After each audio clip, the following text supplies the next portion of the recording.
Testing, testing, 1, 2, 3. Testing, testing, 1, 2, 3. This is RHJunior. We are going live. Come on, come on, come on. Booting up, booting up, booting up, booting up. Here, come on. Come on, computer. Giddy up, giddy up, giddy up. Giddy up, up, up, giddy up, up, giddy up, up, up. Hello. Hello, is there anybody out there? Is anybody out there? Can you hear me? Can you see me? Can you feel me, people? This is RHJunior. This is the first time I have been warm in days. Okay? The temperature has finally caught up to like 22 degrees outside at the moment. It was down to 0 last night, so you can imagine what it was like here in the cradle of filth. That's my term. That's my term for my trailer, the cradle of filth. It's just a nasty pit, I tell you. This is where bachelor dinosaurs crawl off to die. But you know, it's yeah, it's been cold, in other words, for almost a week, and all weekend really. It was just icebox city. Let's see here. I'm trying to pull things up here. Tell me you love me. Tell me you're there. Tell me you hear me. Tell me you see me. Say something in channel so I know that you're alive and that I'm reaching somebody and that I have a glimmering, shrinking, disappearing chance of survival. Yeah, I'm in trouble again. I'm always in trouble. I mean, okay. I go online. I need shoes. Now, for a guy like me, you see, I've got huge swollen feet from edema. So I had to mail order some special shoes, right? I go on Amazon.com, they got these shoes, $44. I order it on there, and they run the order through, and I'm sitting there at home, and over the weekend, you know, I go and check my Amazon, and I see, you know, I check my PayPal, and I look at, ding, you know, and there's the, you know, minus thingy that shows that they deducted the amount, and the thing of it is, I misread it. The transaction did not go through. They are still trying to put the transaction through. The problem is, I thought I had more money. Basically, it boils down to is that the transaction started to go through, then it stopped, and then it started again. And I thought I had more money in my account than I did. So I am, you know, this order is for like $40, $50, and I've only got about $20 in the PayPal account. My bank account, I have $130 in one bank account, but it is not, you know, it is not answering. Transactions are not going through. They have apparently frozen it.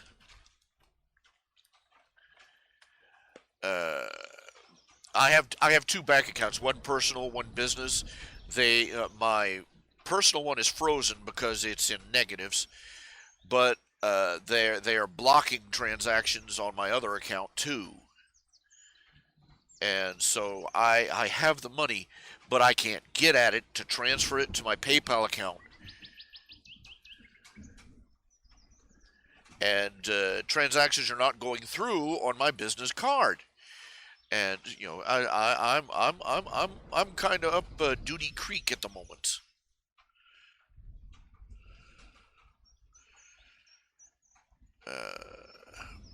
It's because what's going to happen is that, you know, these slippers, they're finally going to correctly process the order. I sent in a request, please cancel this order. But they sent a message back, we'll try. But what's going to happen is that they're going to bounce this back and forth between like a volleyball between their computer and my bank's computer, and just up in smoke with everything. You know, uh, this is going to be the death of me. So, would you like to order a commission? Basically, I'm trying to stay alive, stay alive, stay alive, and the world is trying to kill me.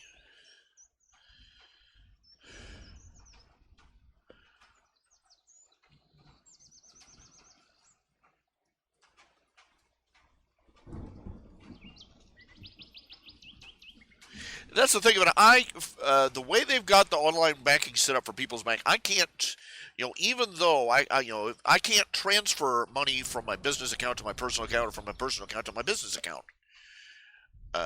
Makes things difficult if, just life difficult, pain in the ass. Uh, yeah, it's not good out here. It's really not right now. It's not good to be me at the moment.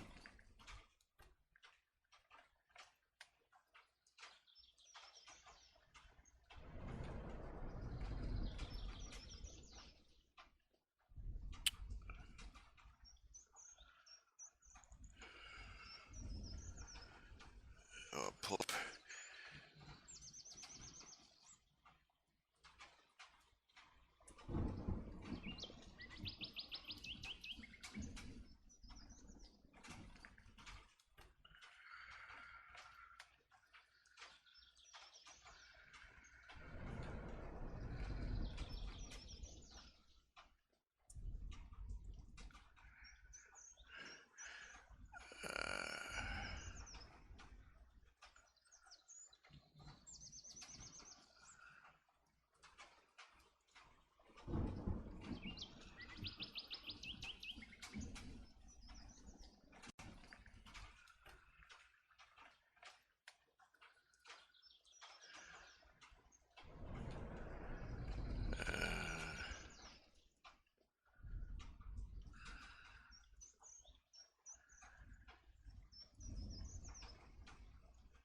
Okay.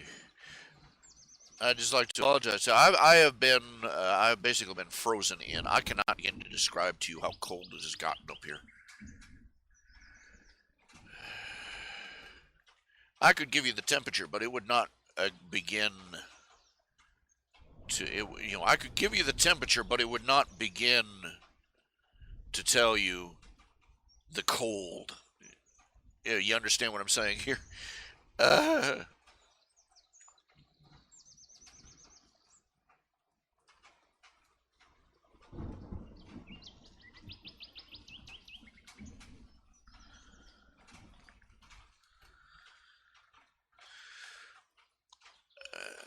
because it's one thing. Okay, you can read. Oh, it's 11 degrees out, and then when you're standing in it, you get a whole new perspective of what cold is. You say it's 11 degrees.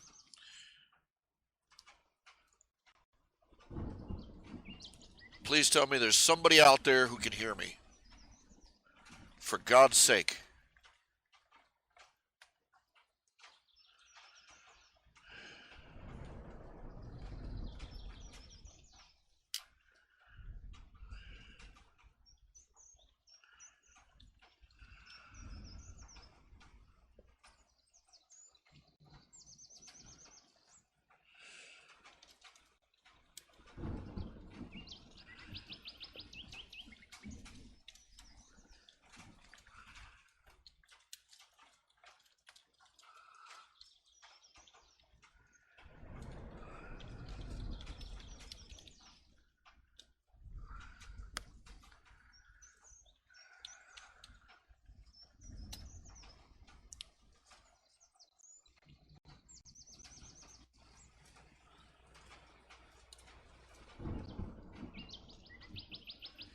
Okay, let me explain to you what cold is.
Okay, what the hell?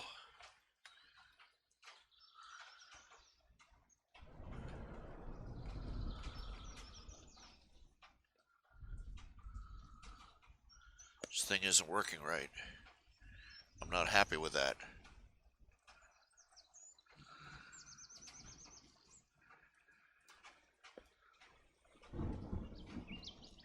There we go.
Is there anybody out there? Is there anybody out there? Anyone who sees the pain? Anyone who feels the same? Hey, hey. Hello? I'm all alone.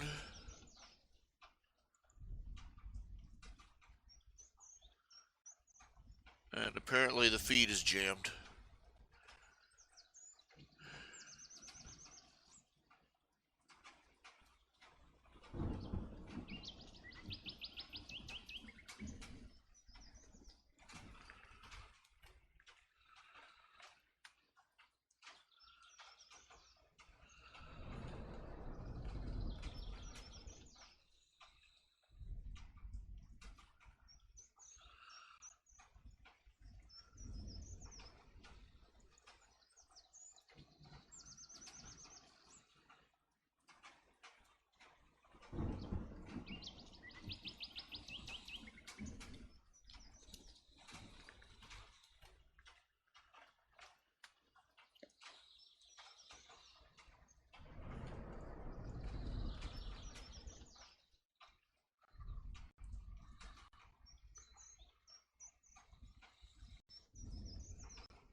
Well, I've just wrecked myself. Ugh. Is there anybody out there? Come on.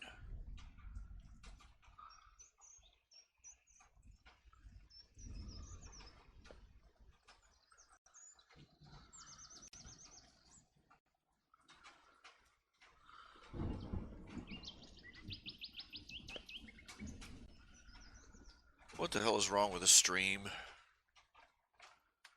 I'm not doing anything different than I've always done it. And of course, it stops working. Okay, so screw this. Turn this off.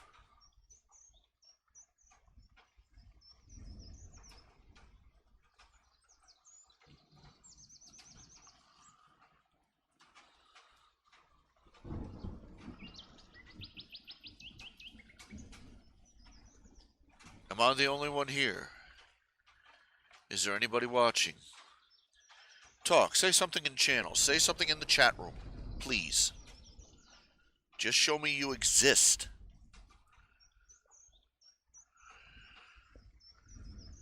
I hate lurkers. I do. I have come to absolutely hate lurkers.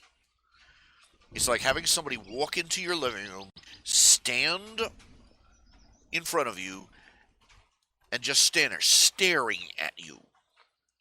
Not saying anything. It's enough to provoke violence.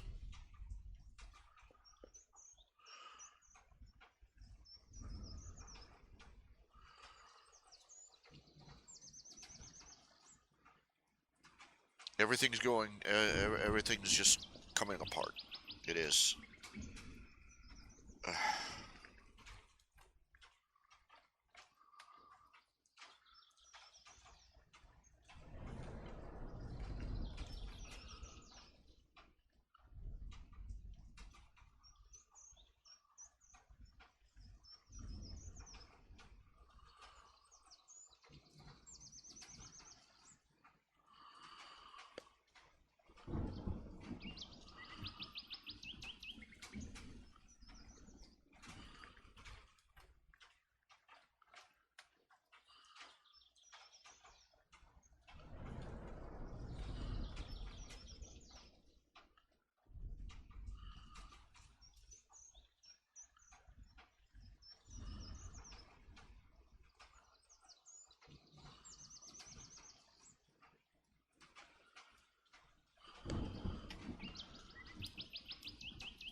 Hey, Ben.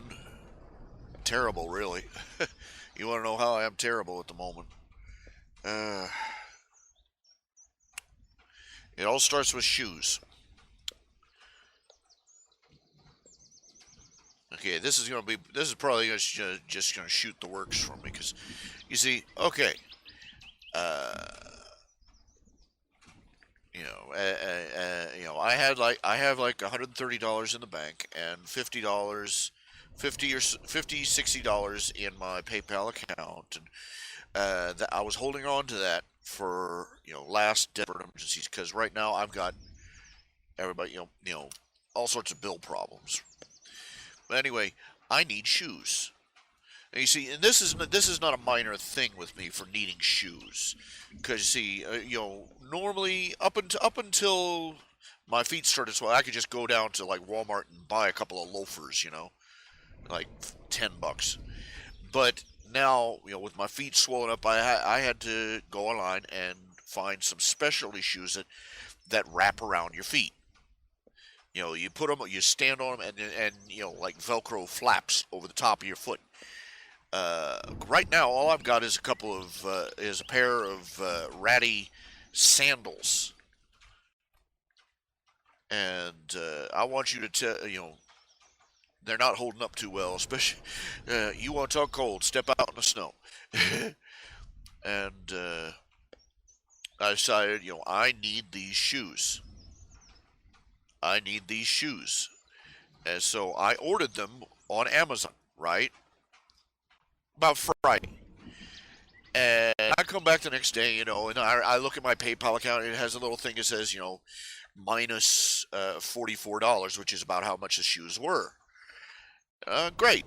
And so I have been, this cold snap, yikes, ice is breaking off the roof at the moment. Well, anyway, I made a couple of other purchases over the weekend.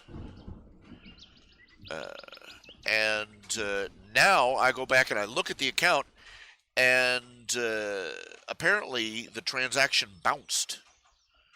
What it is that they apparently had some sort of paperwork snafu, and they never deducted the $44.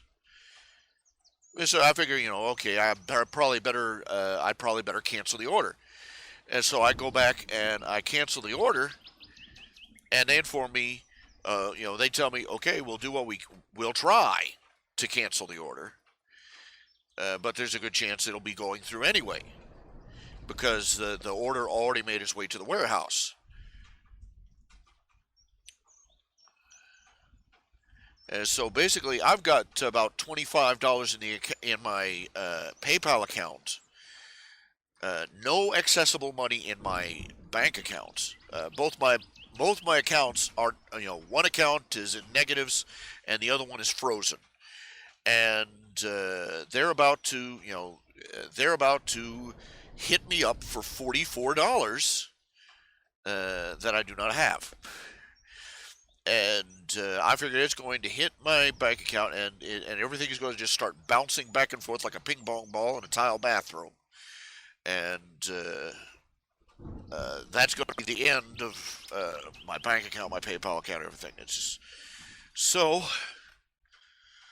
I'm frantically hoping that somebody out there will make a commission, or make some purchases, or drops a donation in or something before Monday.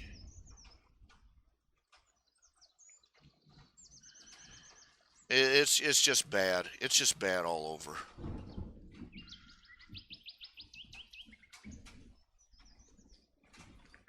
I owe money to I owe money to everybody. I owe money to the land. It's just the IRS, the landlord, the electric company, the trash collectors,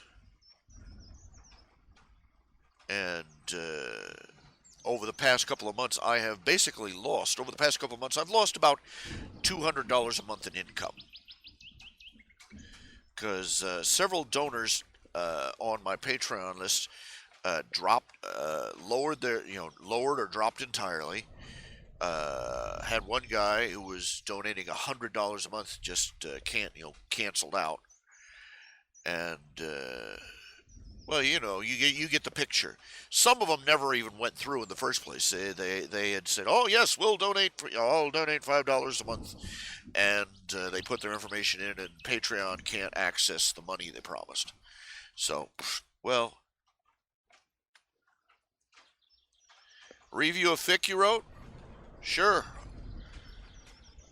Uh, email it to me so I can read it, or give me the email. Give me the website.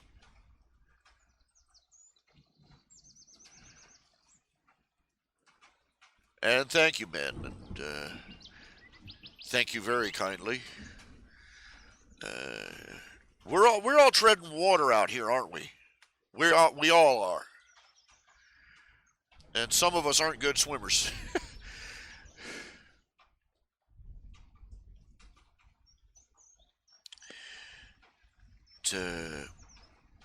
That'll save my bacon. That will save my bacon, or at least it'll save my PayPal account from going bouncy, bouncy, bouncy. That's one of the evil things about the banking system. Over the years, I used to be very adamant that all these banking, people would start talking about the bankers, international bankers. Oh, you paranoid lunatics.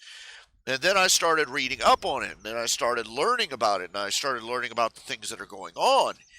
And it's scary how many of those quote unquote crazy conspiracy theories are turning out to be true. And it makes me go back and look over how the banking industry behaves and has behaved over the years with a much more cynical eye. And one of the evil that they do is that, okay, we live in a world where the bank will not register a digital deposit for, like, except under certain circumstances, very special circumstances. They will wait a couple of days before they register a deposit. But the instant you make an expenditure, or God help you, an overdraft, you could be in China, and that sucker will be on the accounts at the speed of light. They delay uh, uh, registering transactions, and I can't help but feel that it's deliberate, because mistakes were made. That means every time somebody makes a mistake on their account, they make more money for free. Uh, it's standard law. If you don't, it's a standard banking practice. If you do not, certain types of accounts, if you do not make a deposit or withdrawal within a year, that account and everything in it defaults back to the bank.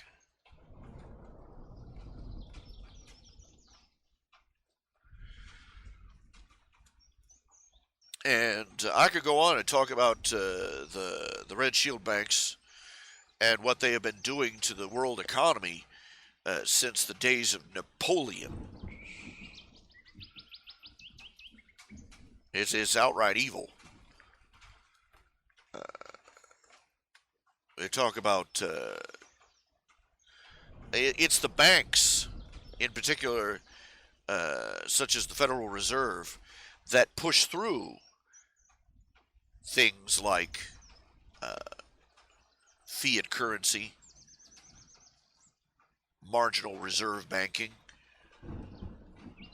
all those other cute little tricks that enable them to wind up the economy of a nation like spaghetti on a fork. Of course, I'm a broke guy who's in debt, so my opinions on economics are going to be you just got pretty much automatically discredited, because nobody. Yeah, oh yeah. You want to blame your terrible financial situation on the evil bank conspiracy kind of thing. And I'm like, oh no, but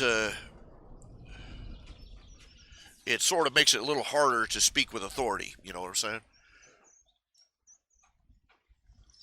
Okay. Is this story online? Or is it just, okay, let me pull up the, well, for you, I'll just go check the mail. Pardon?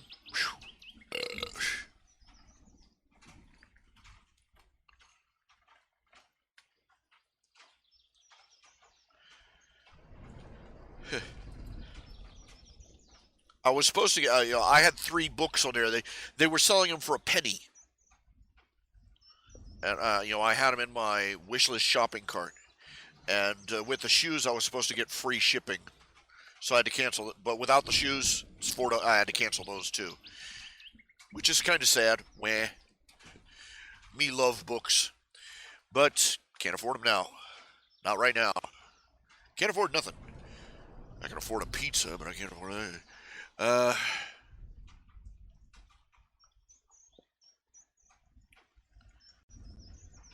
When I was in my 20s, man, the things I would do to try and save money, it was sad. There was one time I bought, I was living up in some dude's attic. I got a job, and and just doing odd jobs for the company he worked for, and for one stretch, I bought basically a log of pressed ham. Not pressed ham, pressed ham. And that's something, ham loaf, chipped ham loaf, pressed ham. That's something else entirely. Uh,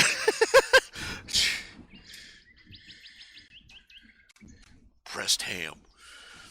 For those who don't know, pressed ham is a slang term for mooning somebody by slapping your bare butt against the car window. I bought 20 pounds of pressed ham. Moon River. but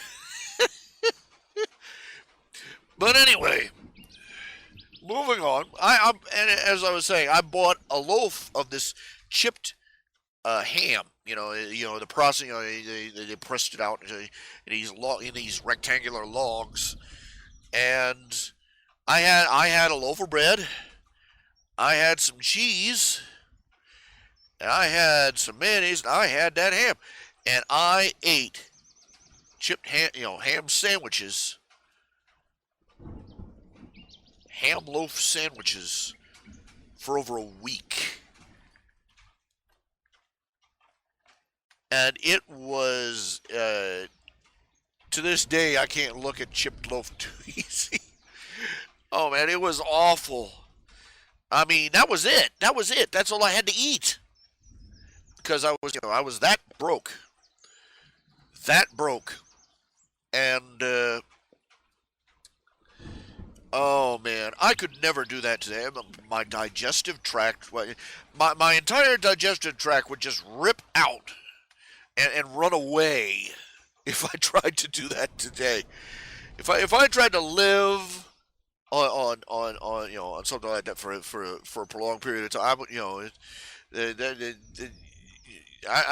I'm serious, man. My everything from my esophagus to my colon would just and it just out and just run away and just crawl off into the woods. Well, the autopsy people, this is one for the X-Files, let me tell you. Okay. And we thank you very much for your donation. Thank you. But let's see here. Okay, I need the address for the story to review it.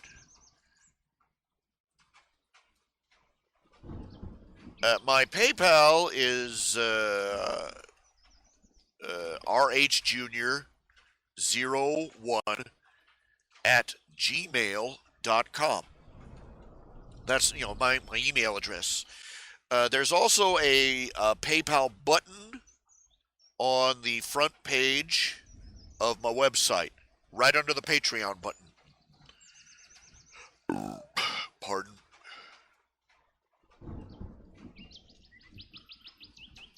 Fanfiction.devilindisguise, fanfiction.net.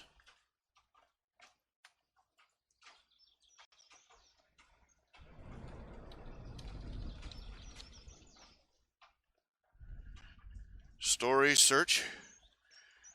Devil in disguise. You're just a devil in disguise. As is, look, you want to know? Here's a tip. Here's a tip.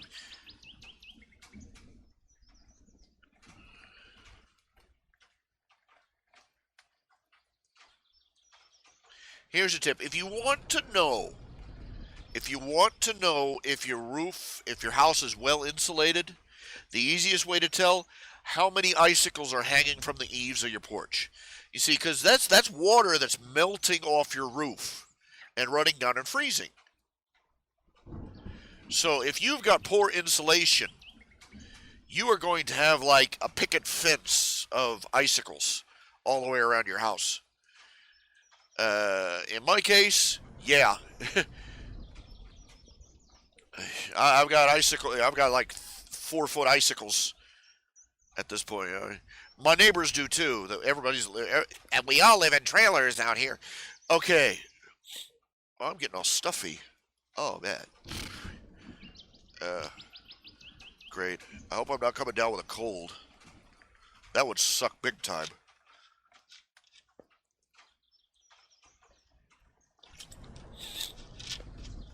Okay, Ben, what is your author name on this? Because I see several stories here titled "Devil in Disguise." Yeah. Here, let me.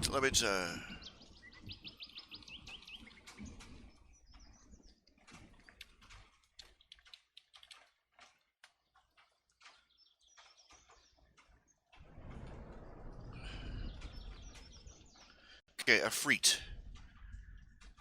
A freet not. Ha ha ha ha ha ha. Okay, a freet. Okay, let us look under a freet. You're just a devil in disguise. No, that's no good. Okay, let's try that again.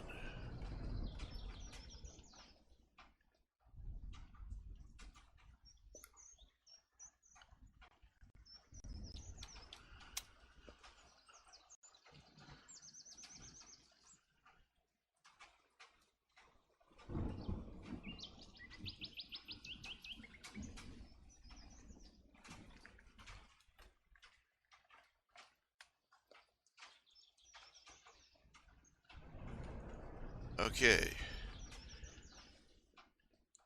You're just a devil in disguise.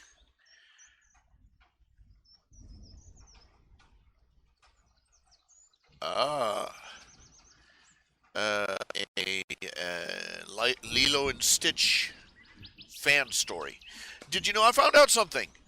The word Lilo in Hawaiian means alone or apart, separated, taken apart and stitched back together. Isn't interesting?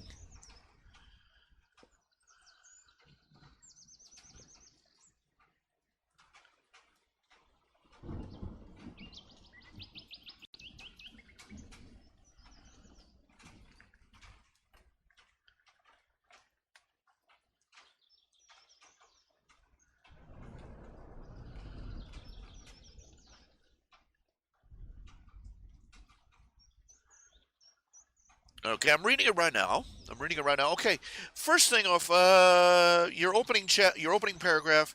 You've got a lot of run-on sentences.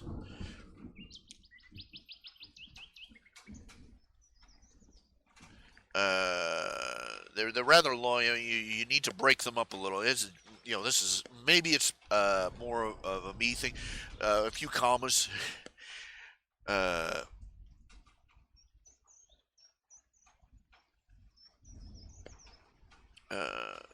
I'd go back. I'd shorten some of the sentences. I'd break about half of them into 2 sentences. That you right off the top of my head.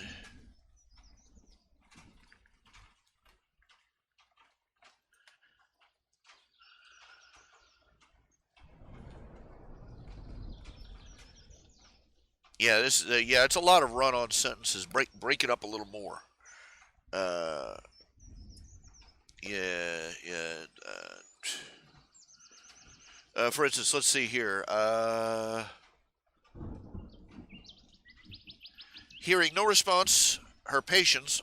Hearing no response, her patients, already afraid from being awoken by an obnoxious alarm in the middle of a nice dream involving chocolate, whipped cream, and David, was pushed to its limits and she kicked open the door, or tried to, in futility, as it opened right in mid-kick, leaving Nanny flustered and trying to catch her balance as her right heel slipped on the bathroom tile, only managing to stop just before doing a complete split.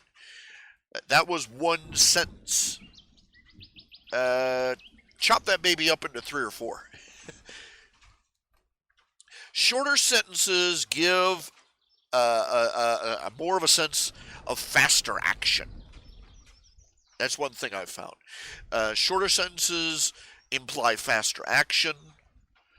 They also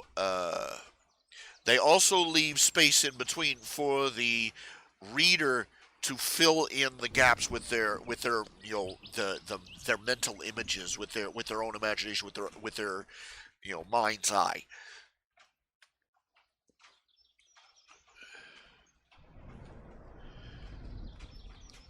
Second of all, a lot of details you are redundant.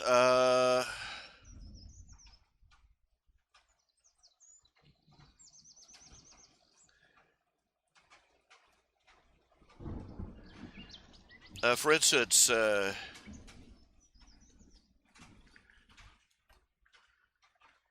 it wasn't the antenna, which he was vaguely aware were over twice the size of Stitch's antenna, and he only rarely showed them anyway.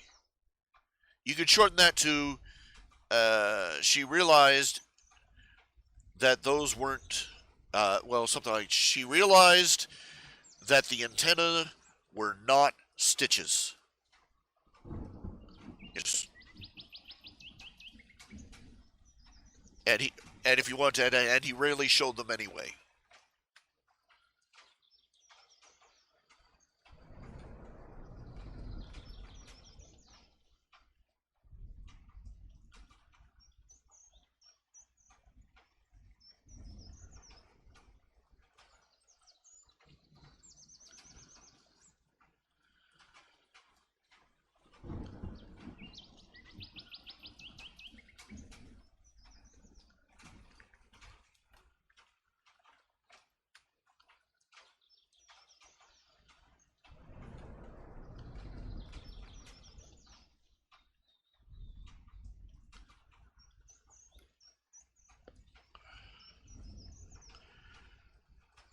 The idea of a girl, I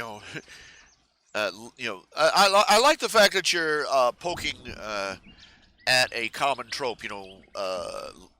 Love reforms. You've heard that. I like here that you're saying you're about to learn that falling in love is not the same thing as turning good. A very important lesson. How many stories have you seen? How many stories have you seen where, oh, the evil princess, the evil princess falls for the handsome hero, and she becomes good? No. Or the roguish criminal falls for the noble princess and becomes a hero because his love inspires her. No. This is not what happens. And it's one of the most dangerous things. It's one of the most dangerous fairy tales that young girls especially believe. Oh, young men are gullible to it too.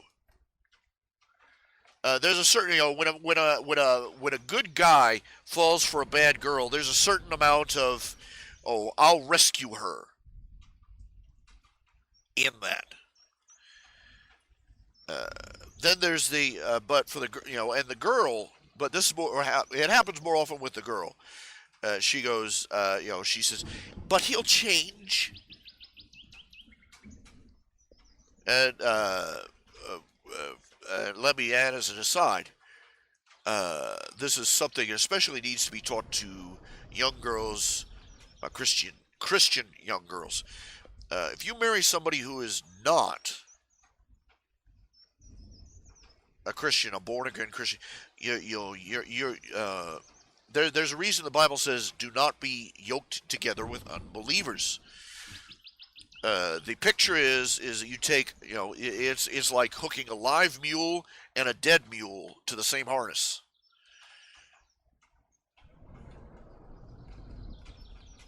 It's not going to work, and it's always a tragedy.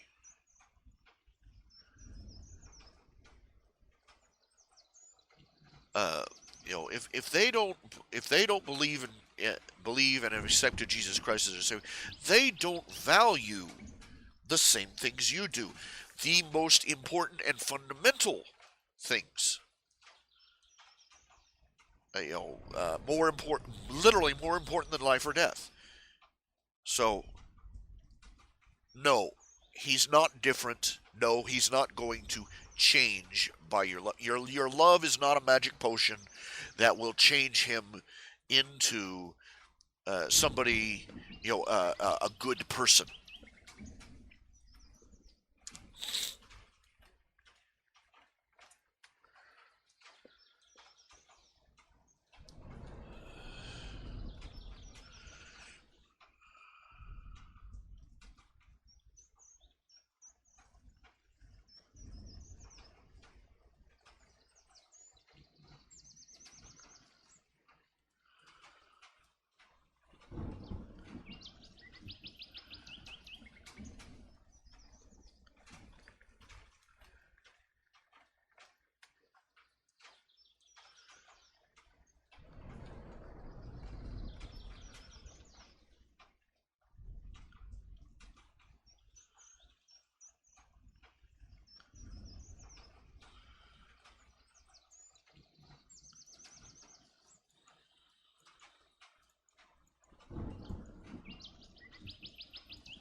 Okay, you do seem to have a grasp of the characters, the interplay between Lilo and Nanny and Stitch. I can see that much already, and some of the sense of humor that came from the show, from the movie.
Uh huh.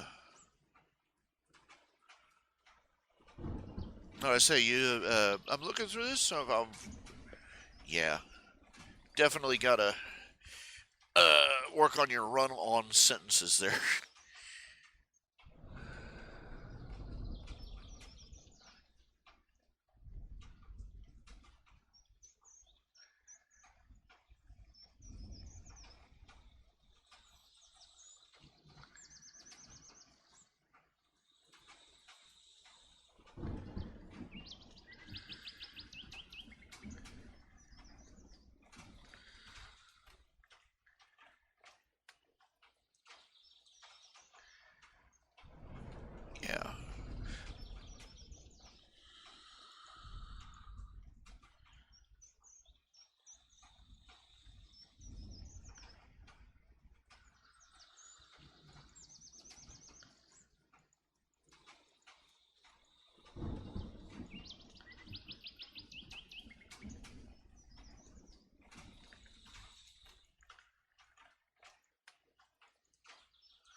It looks pretty good, but like I said, your main thing is that you got a lot of run-on sentences, and it looks a little rushed in some places. You made a couple of grammar errors there, the kind that you normally see when somebody runs on with really, really long sentences.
Okay, and I might add a Disney character talking about a G spot. Uh, no. In fact, hell no, actually.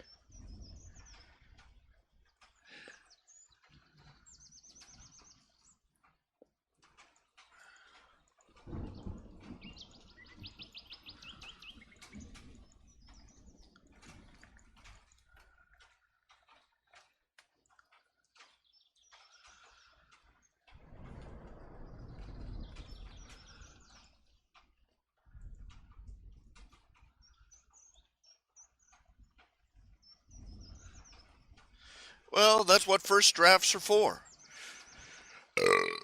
Boy.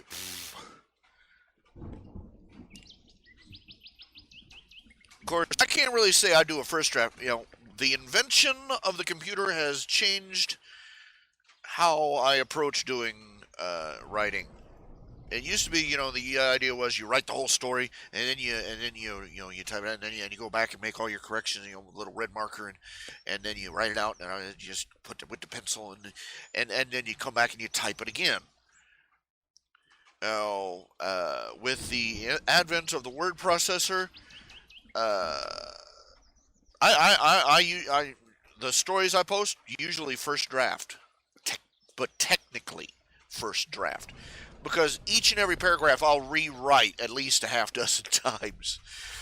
I'll go back in. I'll look in. I'll rearrange. Even as I'm working on, it, I'll be rearranging entire paragraphs in different order. And that's kind of what slowed up the posting of chapter 45. I'm close to done with it. I've still got a bit more to go on it, but I should be posting it within the next day or so. Chapter 45 of the Great Alicorn Hunt.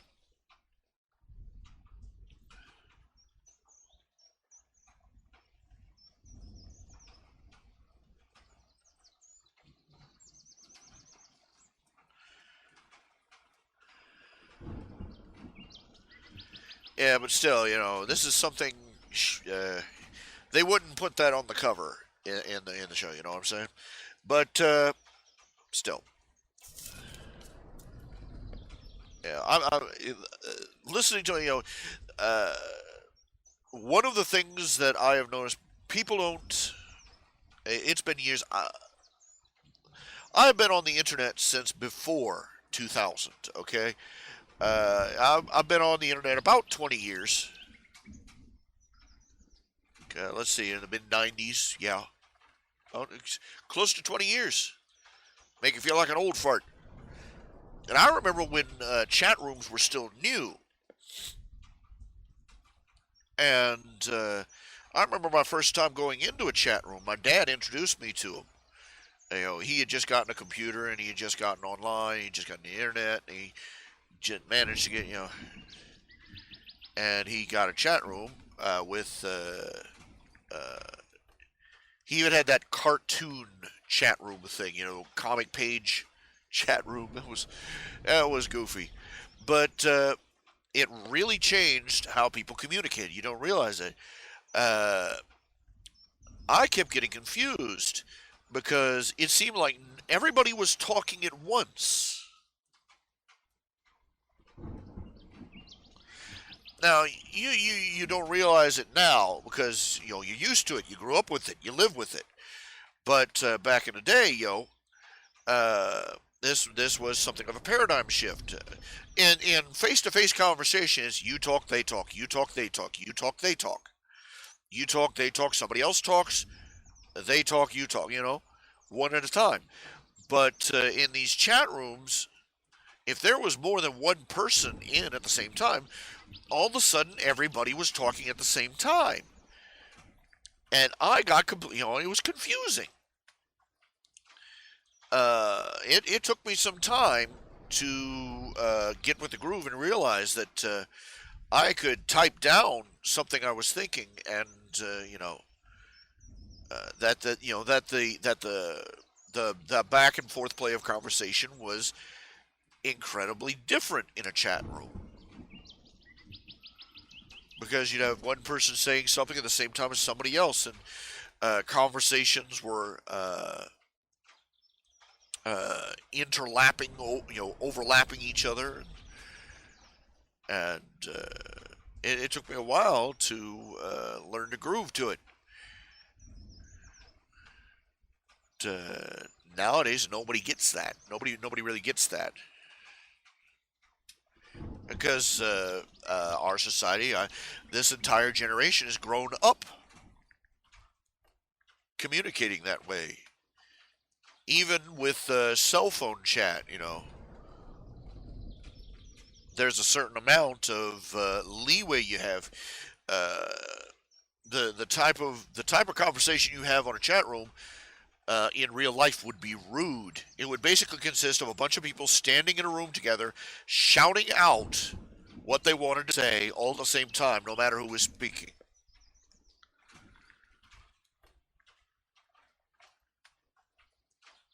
So it makes a very different approach to things. Uh, Most people, I have the advantage of predating the internet, so I have an inside and outside perspective. Now, I don't know how old you are. I don't know how old anybody listening is, but I know a lot of you are in your 20s, which means you've had the internet your whole lives, basically.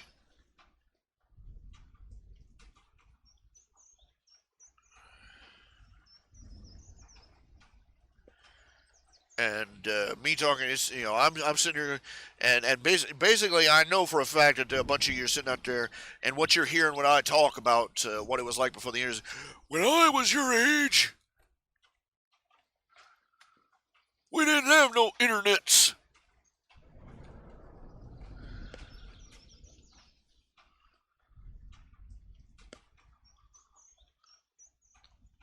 If we wanted to see the cat do something funny, we had to go out and find one in the barn and poke it with a stick.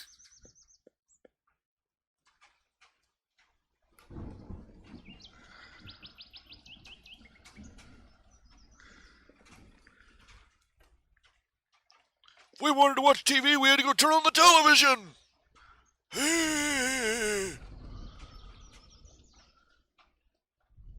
Well, yeah, that's always a good tip. If you say you tried to model the conversations after how books do it, to some extent, that's a good idea. Read a lot. Read a lot. Read a lot of different stories. Read a lot of different books. Read a lot of different magazines. But you eventually find your own voice. Way of speaking. But still, you gotta your run-on sentences are causing you problems.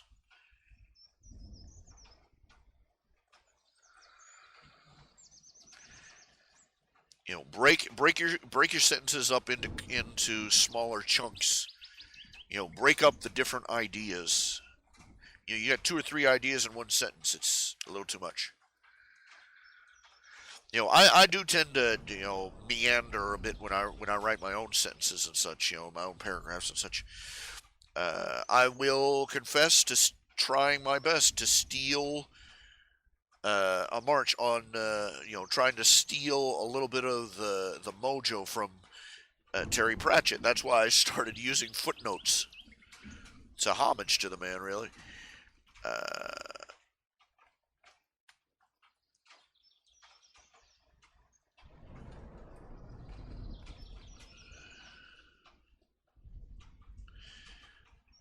I really admire Terry Pratchett. The first Terry Pratchett book I read was Moving Pictures, and it was the most unique approach I'd ever seen to a fantasy story. Most people when they write fantasy humor, they end up there's something about they write it, and instead of being humorous, they tend to be mocking. They end up insulting indirectly the fans of fantasy and science fiction and fantastic fiction.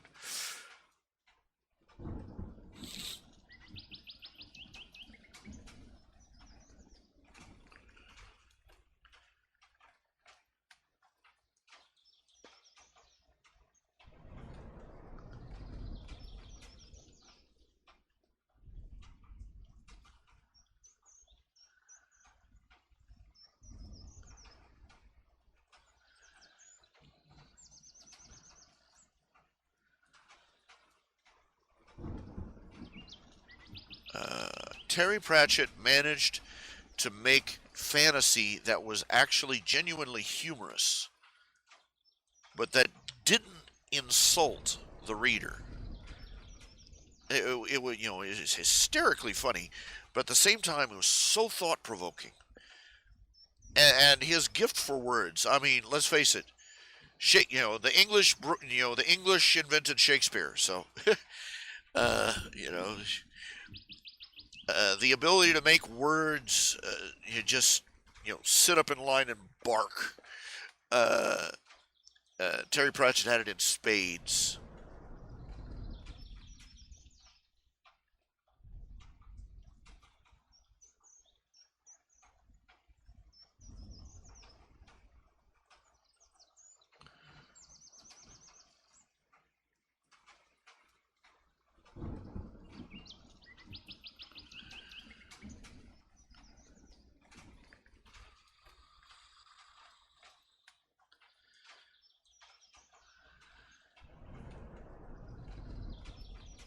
Uh, I want to steal his magic powers. You know.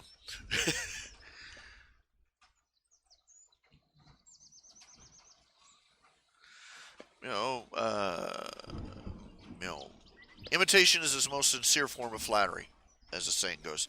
If you see a style of speaking or writing that strikes you as, oh wow, that's really good, you know, borrow from it a little.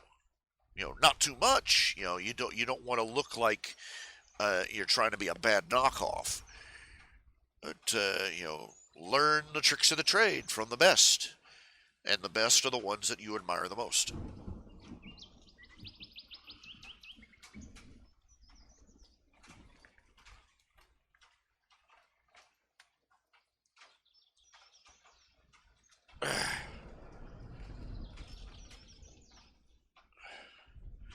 I do not know how long I'm going to be online.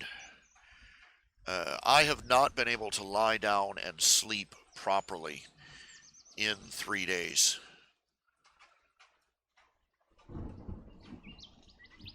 And I've desperately got to lie down, sleep, prop my feet up, lie down, sleep. The thing of it is as cold as it got, uh, sleeping in my bedroom was impossible. It was like an icebox. I'm not joking when I say I could have stored milk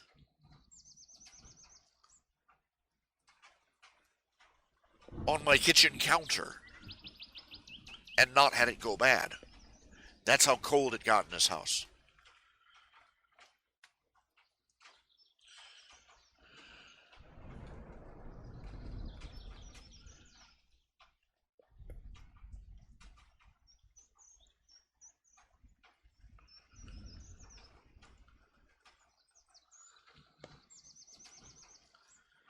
Scary cold.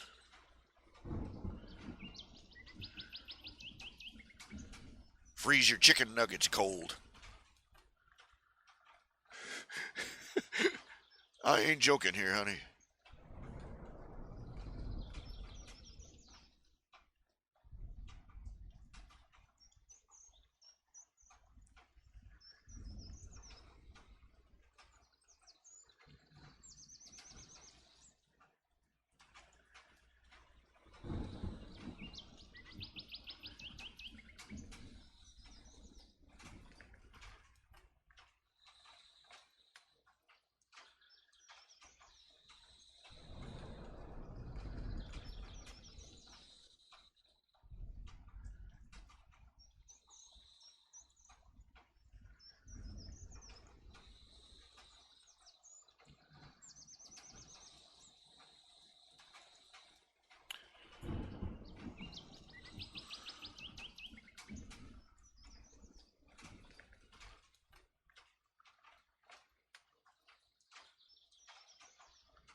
You know,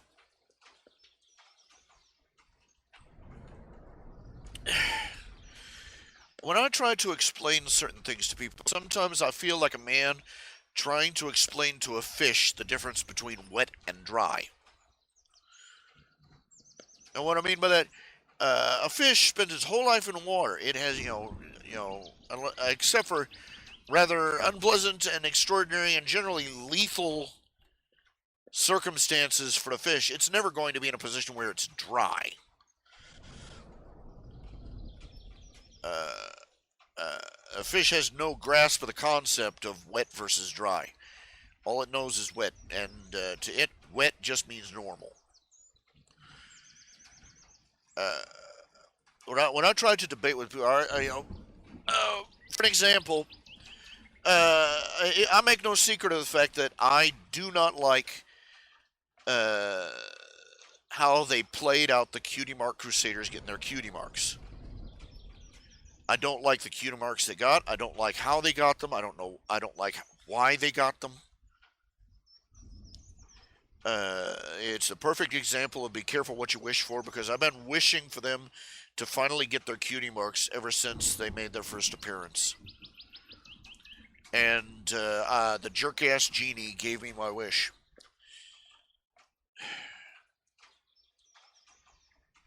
When I tried to explain why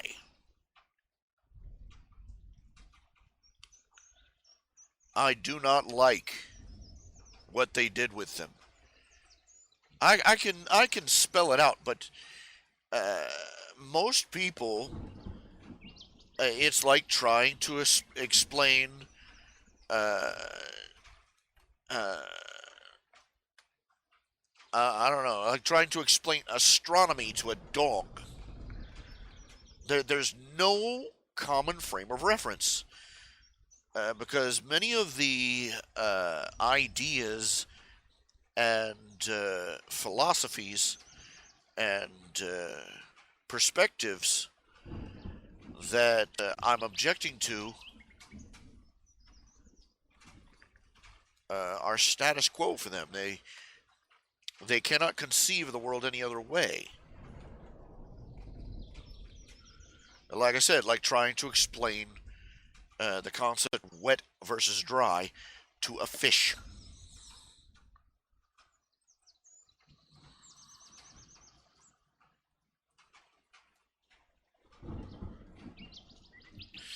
Now, to spell it out, the more I look over how they got the Cunarks. Now, for those of you who don't watch the show, it basically boils down to this: that for those of you who didn't see the episode, it boils down to this: uh, the cutie mark is supposed to be a mark of what makes a pony special. Their special talent. For instance, an artist pony will have maybe an easel and a brush for a cutie mark. An athlete will have like I don't know, a football or a basketball. Twilight Sparkle's cutie mark is basically just a big magic sparkle. Fluttershy's is 3 butterflies, which is a symbol of her love of nature, and so on and so forth. But the Cutie Mark Crusaders have been trying for 5 seasons to get their cutie marks. They've tried everything under the sun, and obviously they have spent all this time. They're oblivious. They were oblivious to their own natural talents. Apple Bloom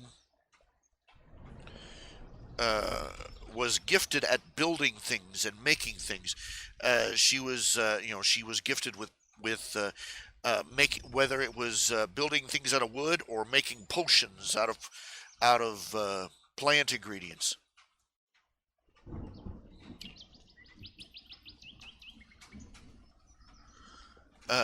Scootaloo was an athlete, physical. She was good at riding her scooter and dancing and gymnastics and fighting.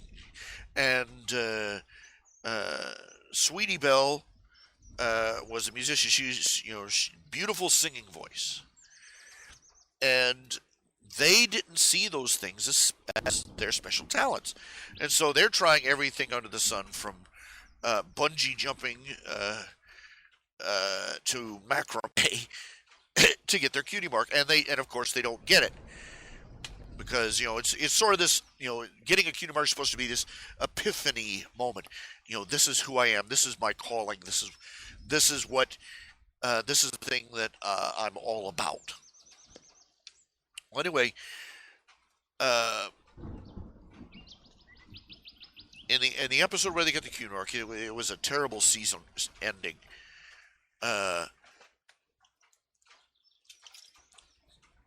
Diamond Tiara, the school bully,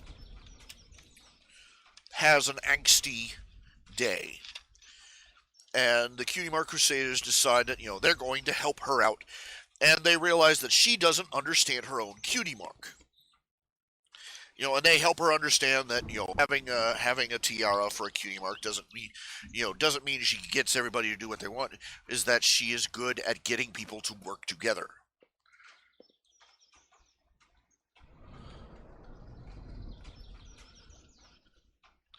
And they get together and they say, I don't care if we get our cutie marks anymore.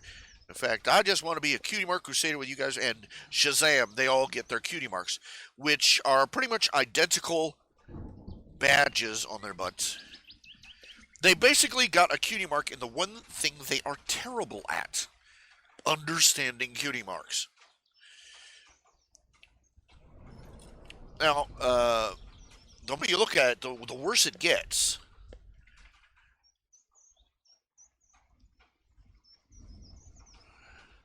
They don't get their cutie marks until they give up until they confess that they give up on finding their own special talents.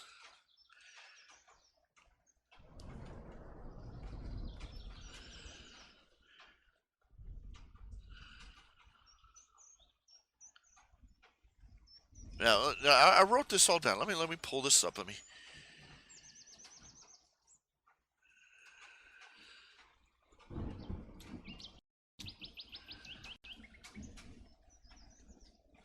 I hope I can find it.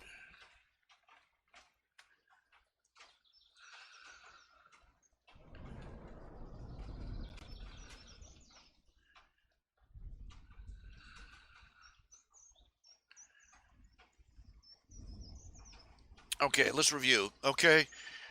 Uh, it comes down to it's another collectivist. It's another collectivist consciousness attitude. Let me put it this way. Let's review. They did not get, they did not get their cutie marks until they, one, expressly stated they were giving up on looking for anything special about themselves. Two, gave up their individuality to a collective identity, in this case, the Cutie Mark Crusaders. And three, proposed to spend their lives doing for others what by nature everybody was supposed to do for themselves. In this case, understanding their special talents and cutie marks.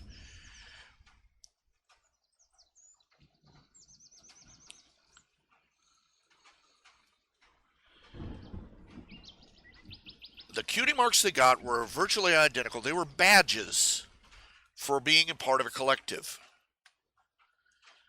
with their individual attributes, symbolized by the apple, the lightning bolt,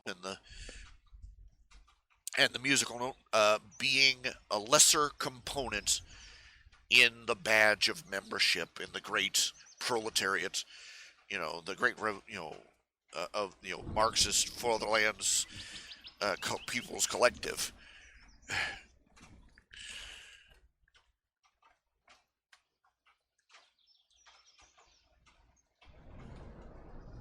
They only got their cutie marks when they gave up their self-identity. Now, when I say that, they proposed to spend their lives doing for others what by nature each pony was supposed to do for themselves. Look, right from the very first episode they had, Call of the Cutie Mark. Ground floor canon. That a cutie mark represented, was supposed to represent what was special about that particular pony. And that it was something that each pony discovered for themselves. And in fact, that only the pony who had the cutie mark really knew what it meant. As other writers have pointed out, many of the characters have similar or even identical cutie marks, but those characters will have different talents.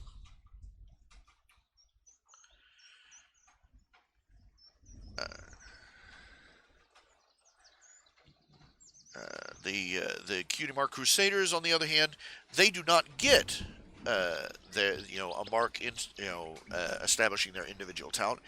They get a membership badge.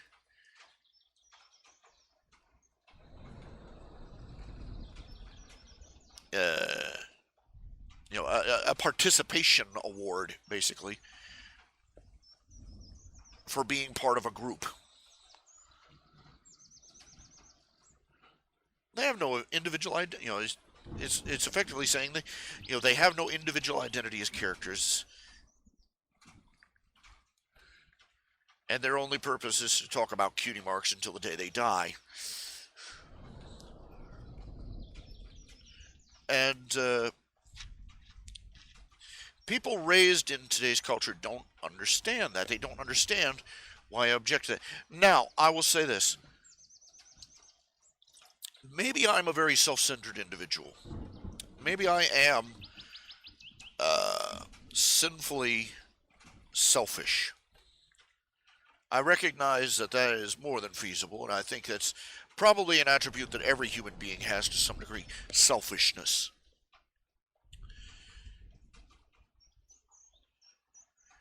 But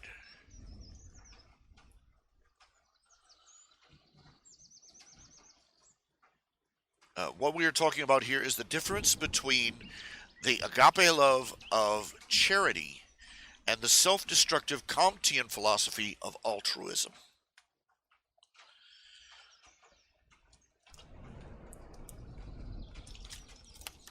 The biblical concept of charity is that it is something you do, one, of your free will, two, out of love, and three, when you can.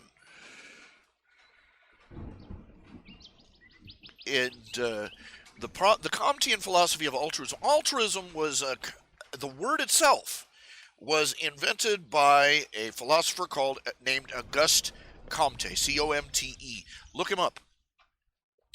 Auguste Comte, he was basically what you might call a proto-Marxist. He was a contemporary of Karl Marx, and he was an atheist, and he was trying to invent a sort of a grand unification theory of morality.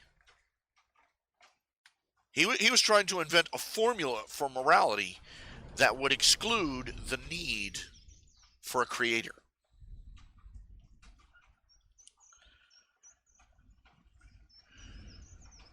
He was basically trying to invent an explanation for what was, what made good good and evil evil, without having to reference anything so annoying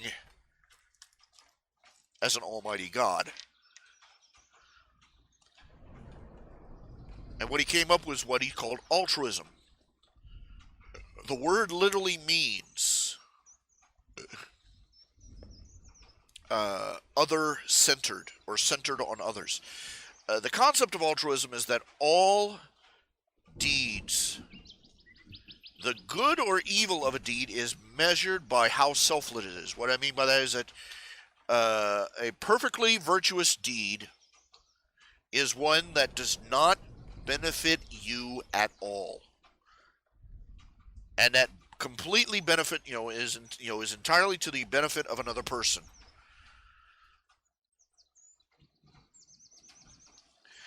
That first of all, altruism basically states that a deed, it makes no common sense.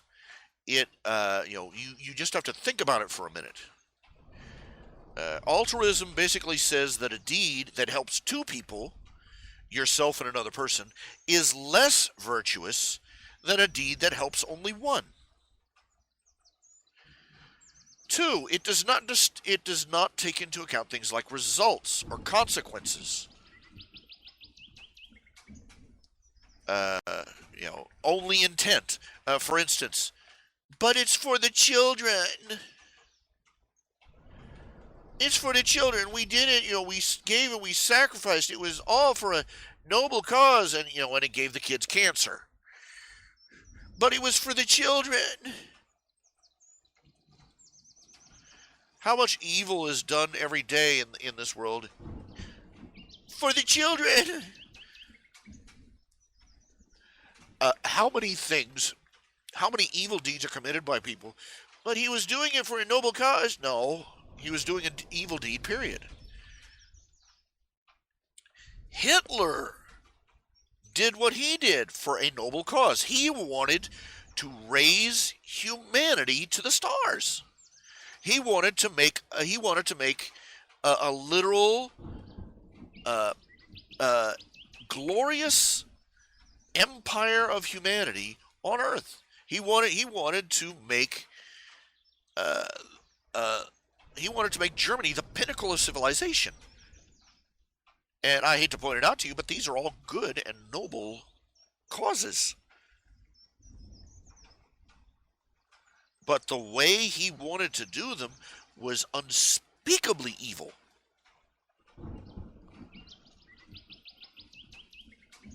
And again, we come to the saying, the old saying, the old saying, the road to hell is paved with good intentions.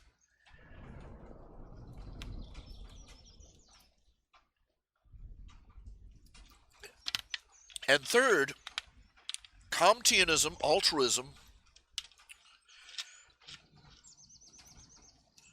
Third, communism and altruism forgets that other people have to value you more than you value yourself. Even, and to give, one must first receive.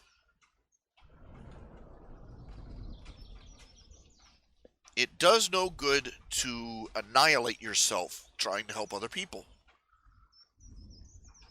According to communism, it's the greatest, noblest, most wonderful thing in the world you can do, which is rather like saying that harvesting apples from a tree is less virtuous than chopping it down to get the apples off it.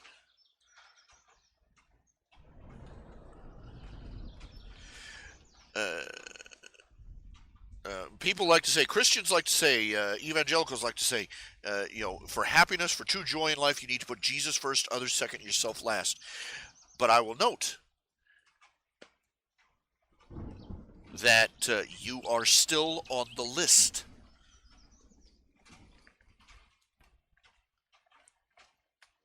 God told you you were precious.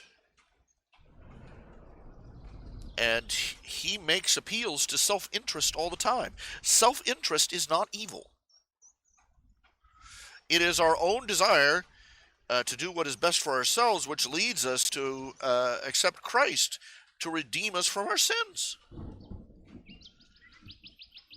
The promise of rewards in heaven for our good deeds on this earth as Christians leads us to behave better in this life.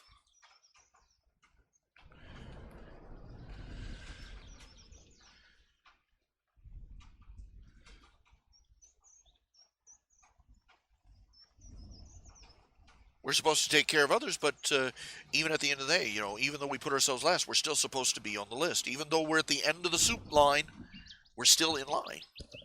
We're supposed to take care of ourselves.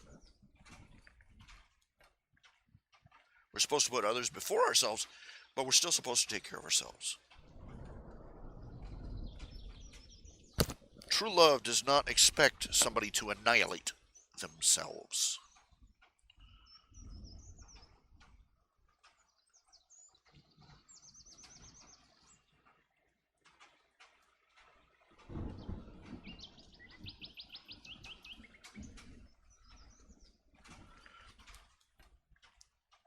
In a compassionate Christian charitable society. Charity is another word for love. It's not just another word for give me money. Charitable society.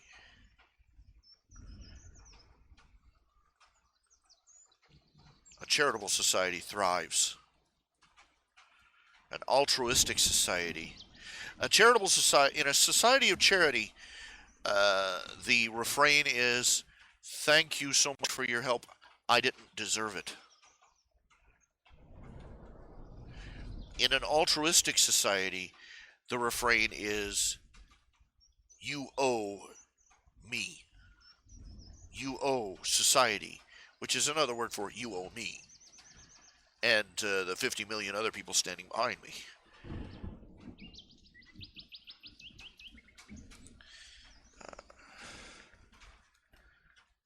Charity says, I have no right to ask this of you.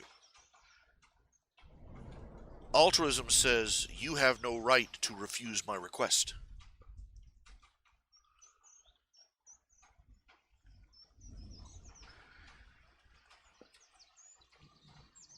And it is the sickness of society that our culture has been marinated in secularism so long that the concepts of charity and altruism have run together like melted taffy,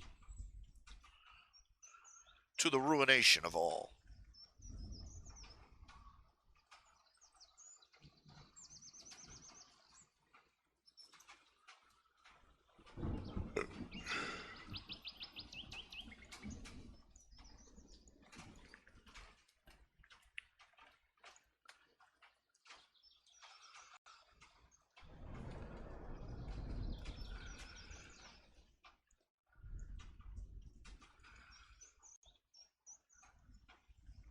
But in our society, the distinct concepts of charity and altruism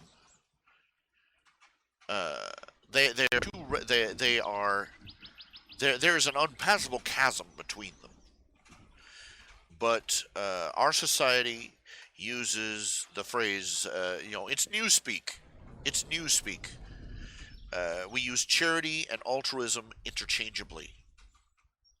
We use charity for we use philanthropy and altruism interchangeably, and that has muddled our thinking utterly.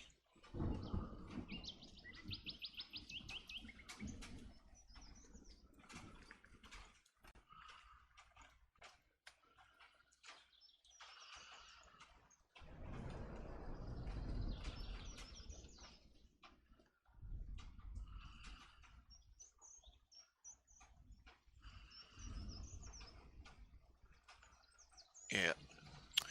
The interesting thing about Lilo and Stitch, the original concept was a lot edgier. You see, originally Stitch wasn't a scientific experiment by Gunto. The big round alien. He was a criminal gangster.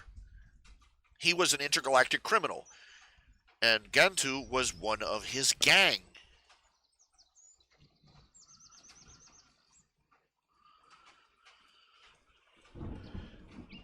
That was a lot edgier than they were willing to go.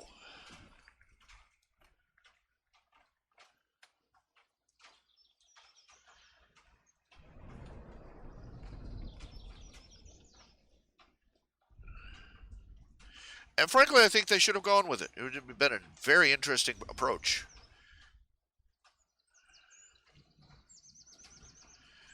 Disney, that era, about that time, that era, Disney was in a long habit of disappointing me. Okay, I've said this before. They come out with something. They pretend they're going to go, and be darker and edgier, and more, deeper. Not grim dark like everybody else does, but they were going to go into new territories, and and do dramatic, serious stuff. You know, like they do out in the Orient. They were going to take steal a march on anime and make dramatic, serious, you know, much more intense animated features. But when you get in the theater, it was the same cotton candy fluff as always. Uh, my go-to example, Tarzan. I remember seeing the first trailer for Tarzan.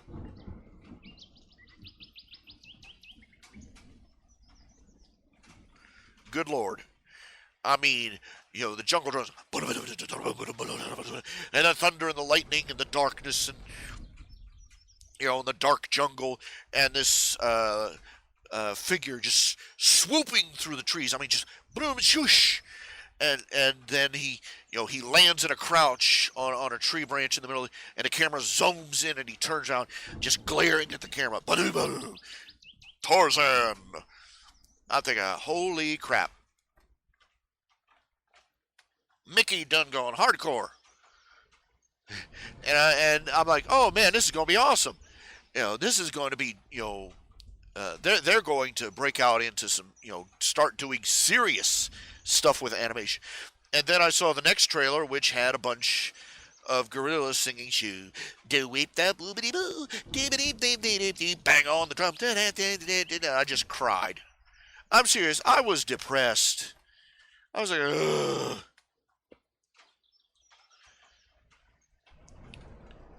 Cotton candy and corn again. And then they were trying to pass off Lilo and Stitch as the bad boy of their character gallery, and all these silly trailers they did. No. At the end of the day, no matter how you dice, he was a misbehaving character, but he was also, he had a Freudian excuse. He was raised in a test tube. If they had kept him as an intergalactic criminal, That would have been edgy, a lot edgier. But no, they didn't want to go that edgy, and so more cotton candy and candy corn.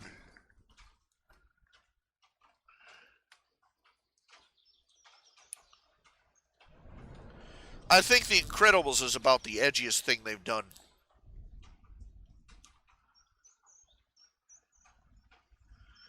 Yeah, I don't like using the term edgy because the way the way people use edgy now, they mean something like the Deadpool movie. Somebody tried to lobby, will you please make this PG? And they basically gave everybody the finger. Like, screw you and your kid, lady. And I'm like, okay, my issue is that Deadpool as a character is a terrible concept anyway. Oh, he's a wacky, funny, fun guy. He just murders people for a living.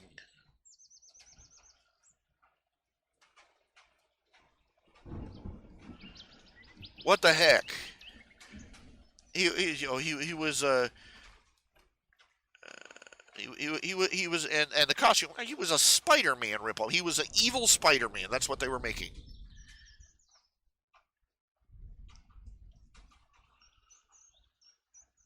That's why Spider-Man and Deadpool keep getting teamed up these days. Everybody knows it. Ugh.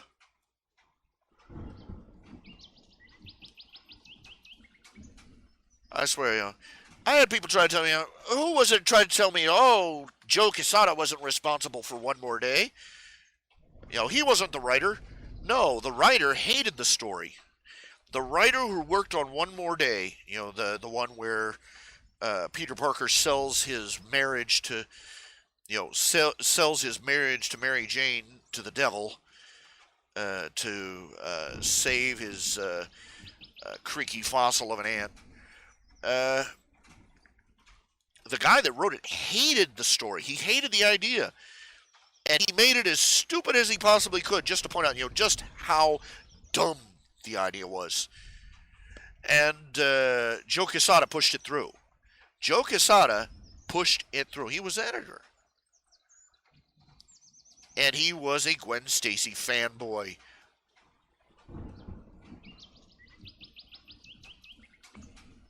I swear, I don't know if I don't want to. And every time Joe Quesada opens his pie hole, he insults the fan base. I mean, this, for somebody to be this big of a jerk would have to take rehearsals.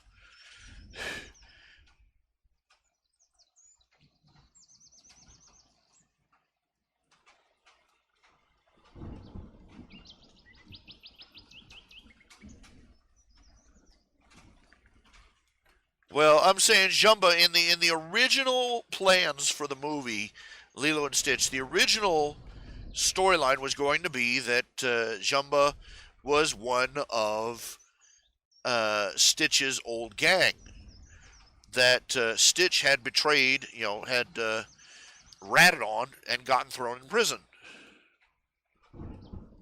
They changed it around to the whole mad scientist making demented little blue monsters after basically after the CEOs saw what they had planned and crapped their pants.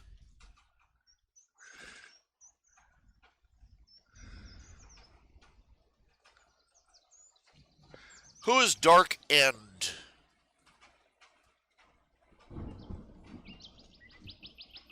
I'm afraid I don't know Dark End. I'm not versed up on.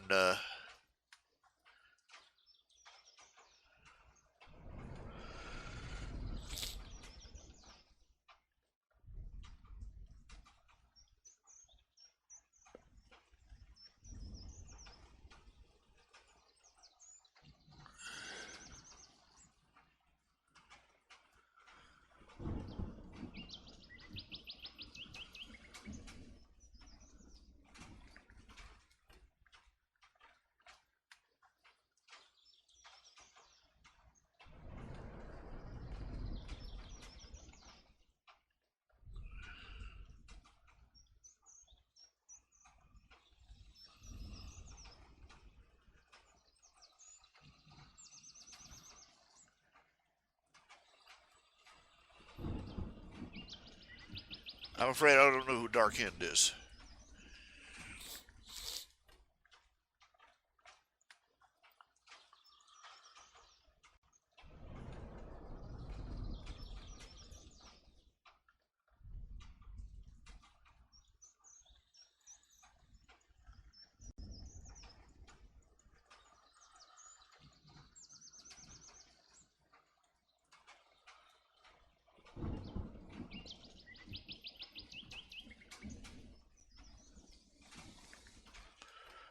I'm still tinkering with the code on the DVDs.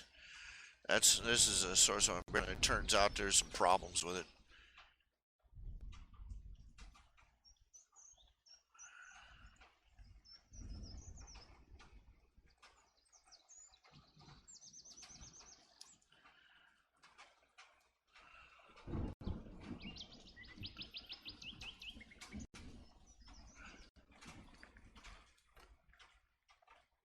A Stitch anime? Uh,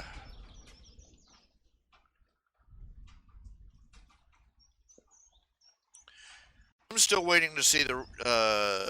I've only seen the first. I'm still waiting to see the rest of One Punch. One Punch.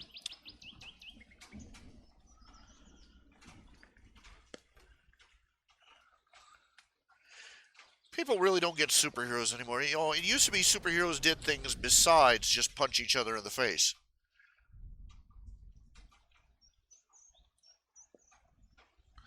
That's what makes the few episodes where they don't stand out so much. I don't know. I've considered taking up writing Crusader again.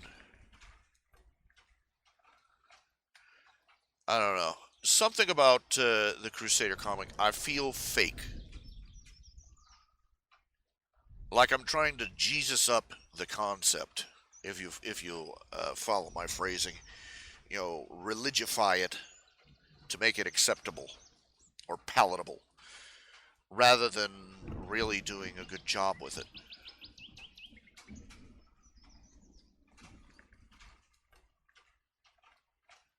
It's hard to do anything that you can walk away from and be at peace about it. You know?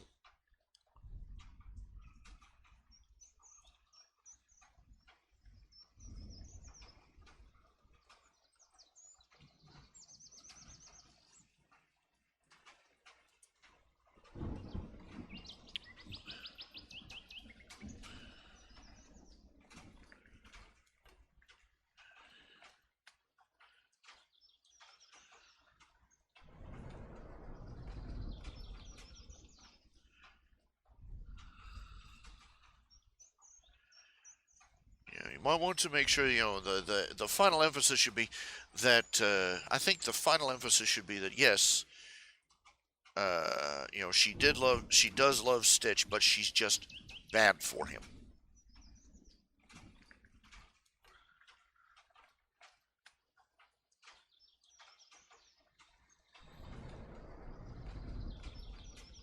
That's just me talking. It's just me thinking.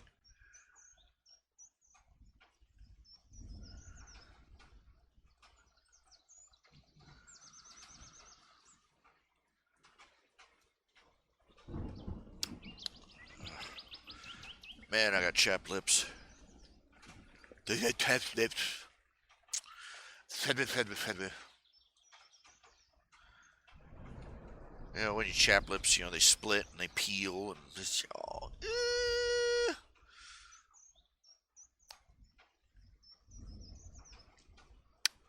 yeah.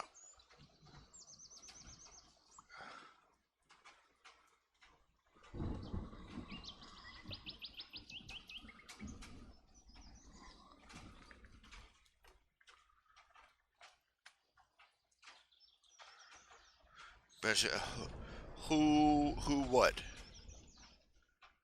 I'm sorry, we're talking past each other at this point. That's the lag makes conversations a little awkward.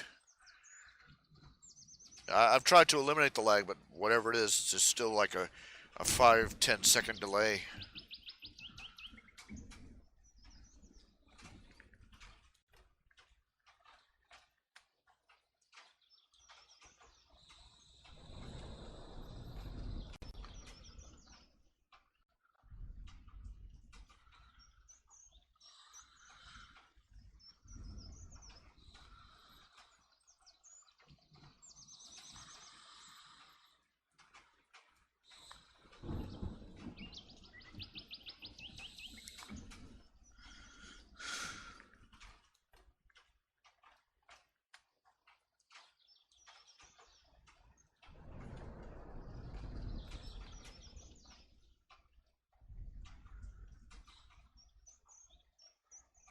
The last One Punch Man.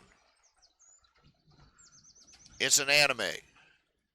It's about this. The setting is that One Punch Man is this bald dude. He is the strongest superhero in the world. He's so strong that all his battles take only one punch.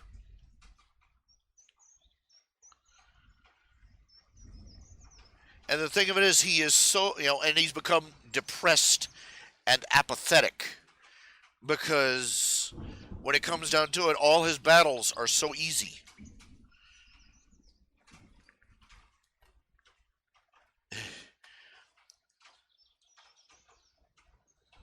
He does the superhero thing, and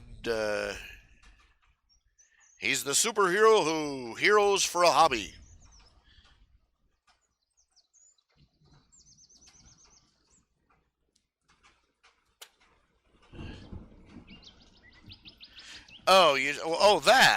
That. I'm saying that your story, your Lilo and Stitch fan fiction.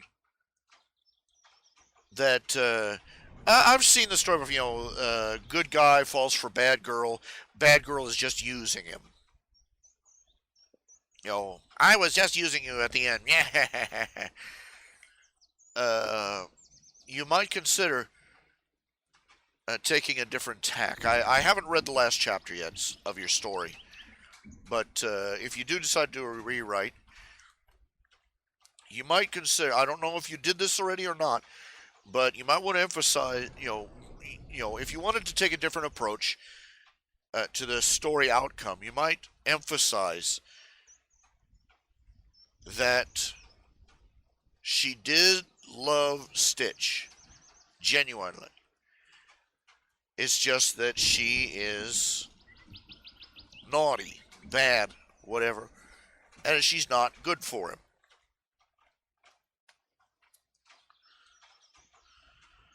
That does happen in real life. That's one of the middle ground things that people are so bad at writing these days.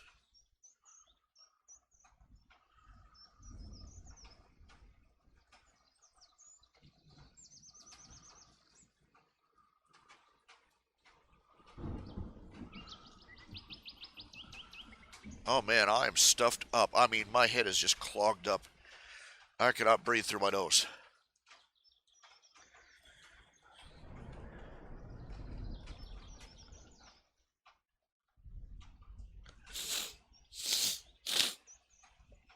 Uh,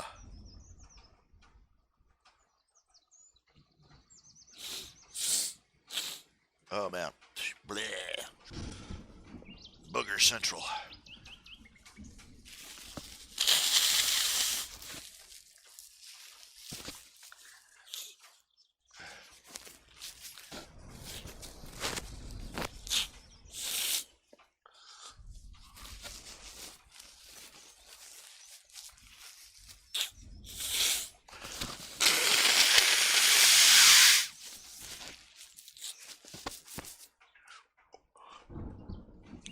Yeah.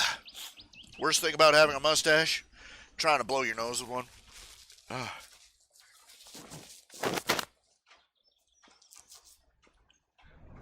Feel like a baleen whale.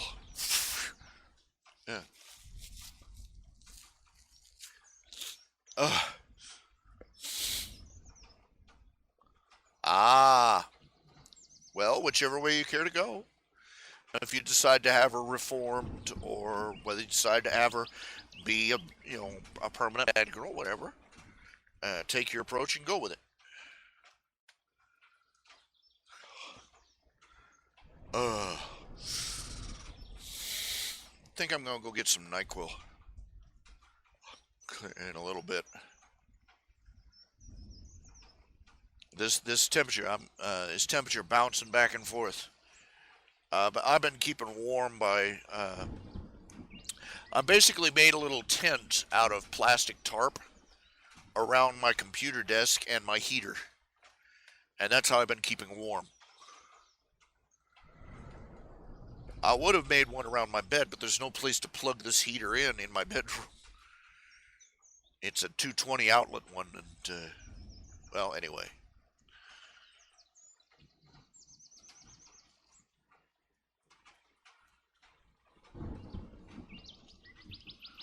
Oh, I've gone deaf.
Oh, great, yeah.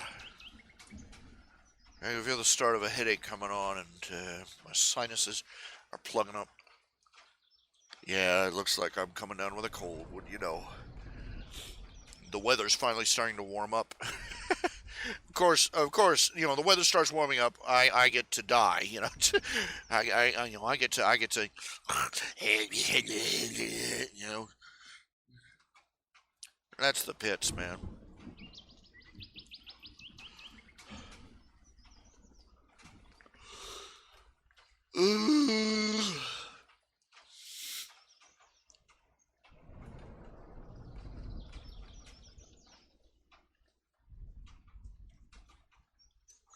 Yeah, notice that part. Of course, you got to remember, every time a guy starts dating a girl, it's like, oh crap, I've got to clean this place up. Oh my gosh, I've got to brush my teeth and comb and oh, where's my good-looking clothes? And about like I've seen guys, like 6 months into the relationship, it's like, do I really have to wear pants today?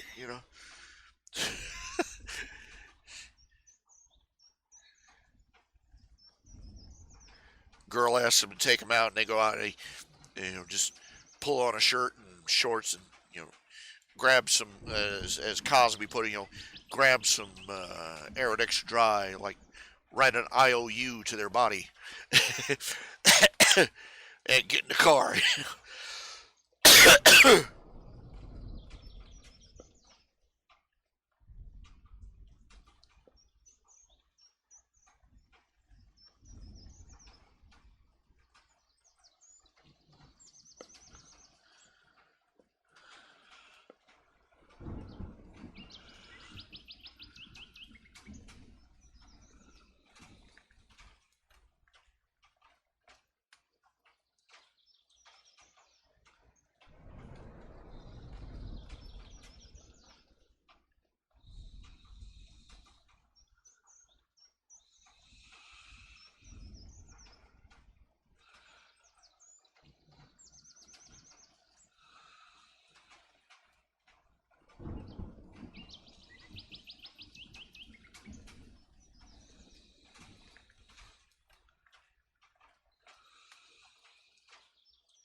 Oh,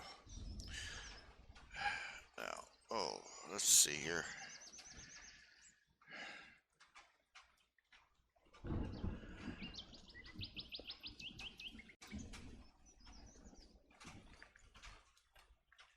It's surprisingly hard to take the opposing opinion on things like charity and altruism and all that other stuff. because we're taught from birth, that to be compassionate and charitable is a good thing. The problem is the hard thing to remember is that when certain people talk about, for instance, charity, they don't mean the same thing as other people do. They don't mean the same thing you do. I mean,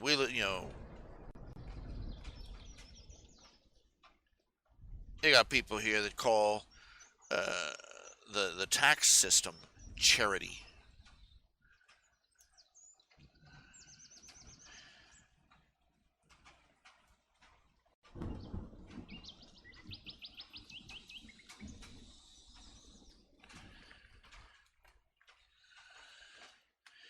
They have no idea what the word actually means.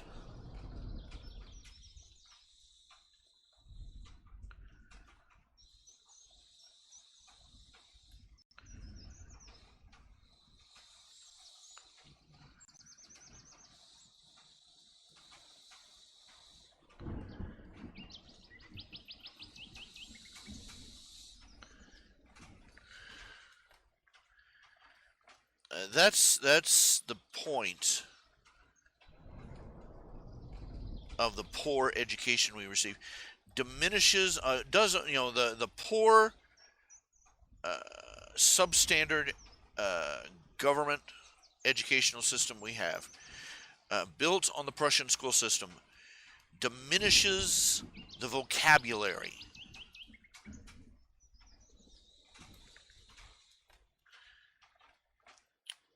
of every child it can. If it is impossible to express ideas for which you have no words.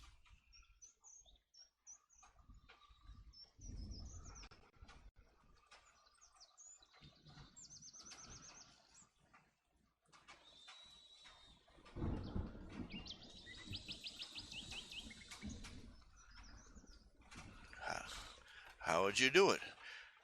How do you explain the concept of charity versus altruism in a world where these two diametrically opposed concepts are treated like synonyms?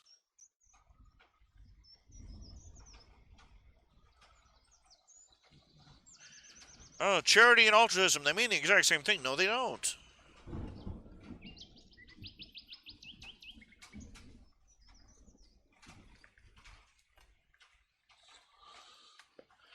People talking about things like compassion, and they don't know, and they don't even know what the word means.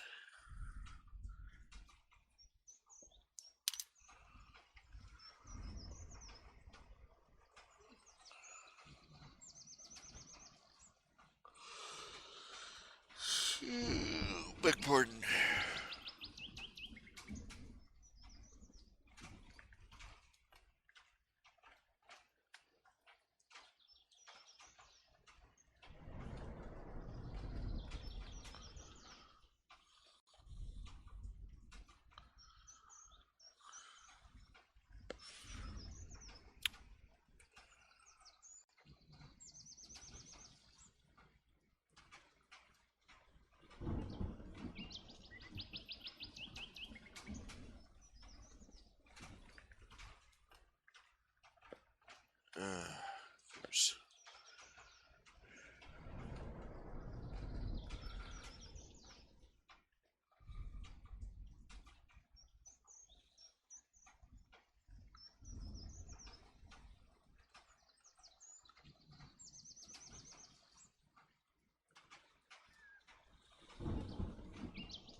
Okay.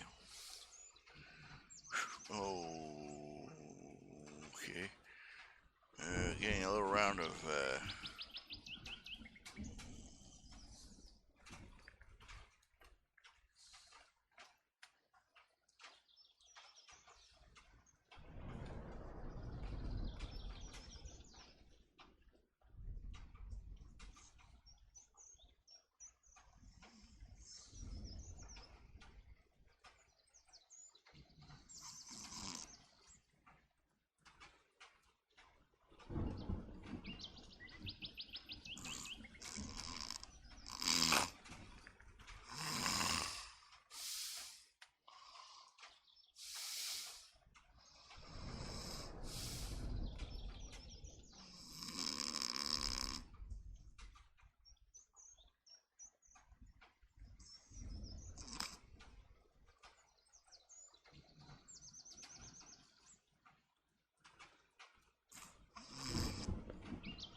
Okay, 1923.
Okay. Oh my. I'm sorry. I've been logging. Yeah. uh, Starting to hit that wall again. Starting to get harder to stay awake. I can stop browsing deer for a roommate who is gonna freak out when they find out about me or isn't interested in Stasha, but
Inspect.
differences.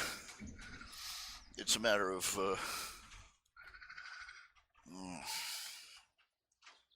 the differences we struggle with day to day.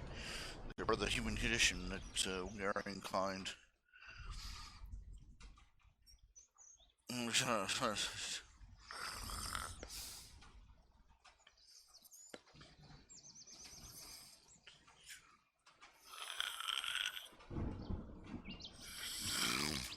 I really am sorry. I can't picture it in my head, so I can't picture it in my hand.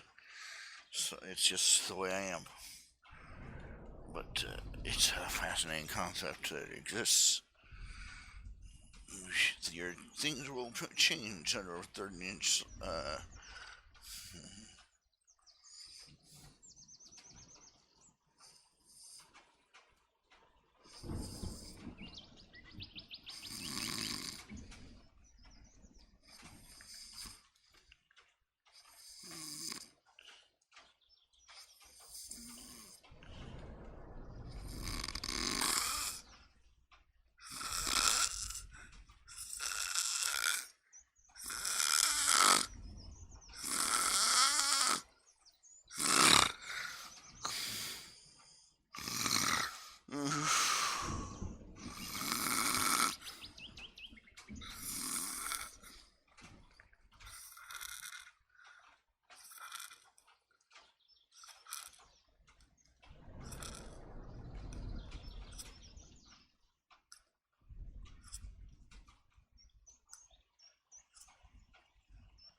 Really don't know where to begin.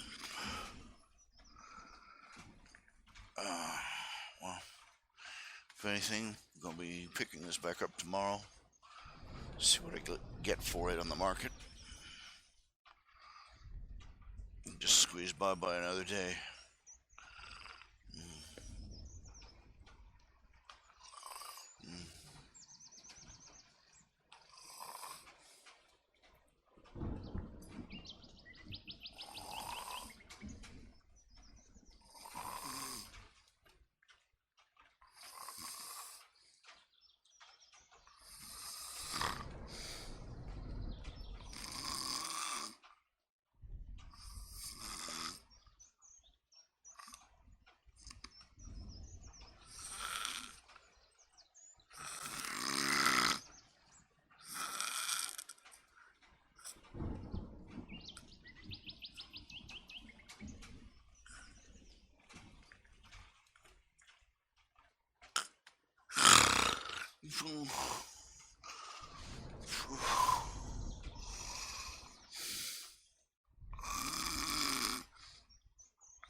Okay.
I'm sorry, guys. It's, uh, okay.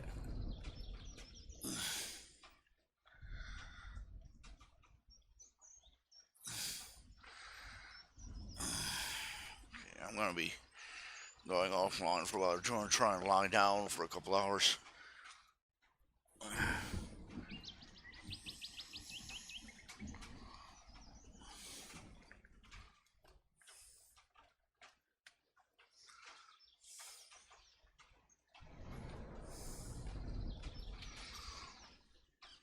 Well,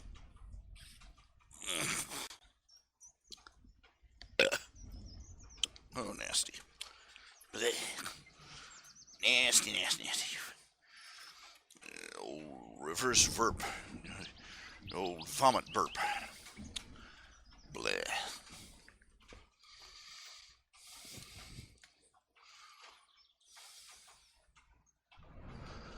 Oh, yes. Yes, I did receive the donation.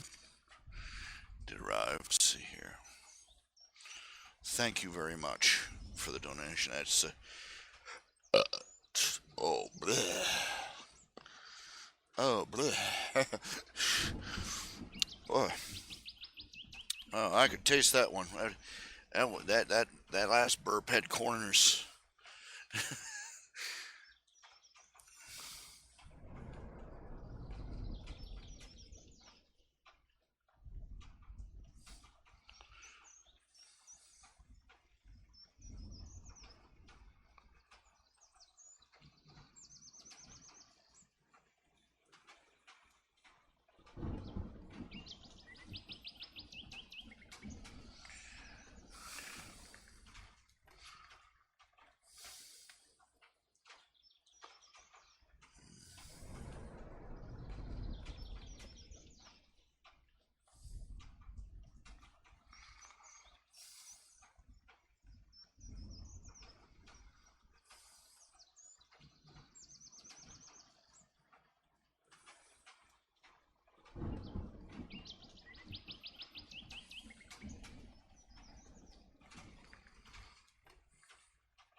Mm.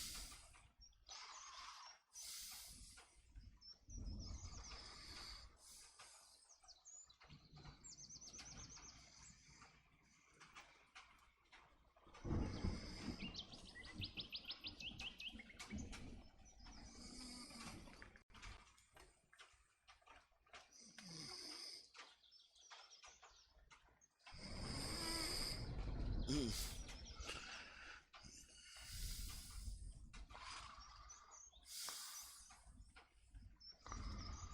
Yeah.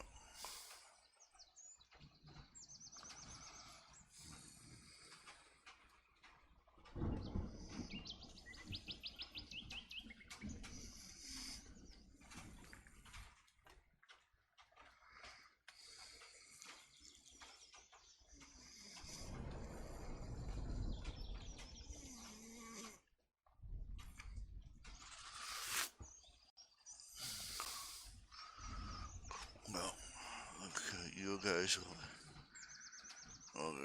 yourself.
was saying, it's time for me to go. Thank you for being with me tonight. Thank you for being here. It's been kind of a short show. It's been got a little bit, very little done, but anything anyway.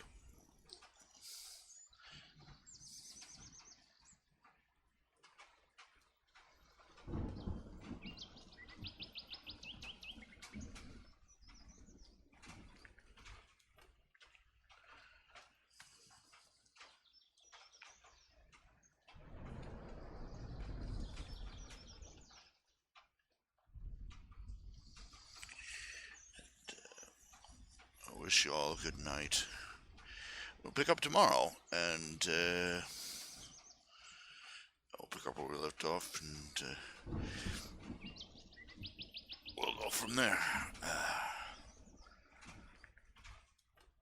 I'll take care. Nice. Where's subs? Catch you all on Monday.